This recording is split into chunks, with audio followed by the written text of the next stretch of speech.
ہمسایوں کا دوپٹہ ہوا کی وجہ سے ہمارے گھر آ گرا۔ میں نے اٹھایا تو خستہ حالت میں تھا۔ میں بازار گیا، رنگ کروایا، پیکو کروایا اور سوچا شام کو جاؤں گا اور ہمسایوں کی لڑکی کو دے آؤں گا۔ شام کو دوپٹہ شاپر میں ڈالا اور ہمسایوں کے گھر گیا اور ان کی بیل بجائی۔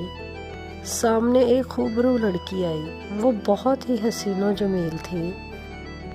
میں نے کہا یہ آپ کا دوپٹہ جو کل شام ہوا کی وجہ سے ہمارے گھر آن گرا تھا، یہ لے لیں۔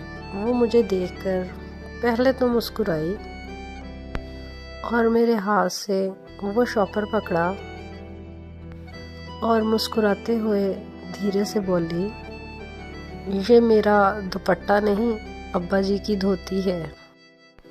چینل کو لائک اور سبسکرائب ضرور کریں، شکریہ۔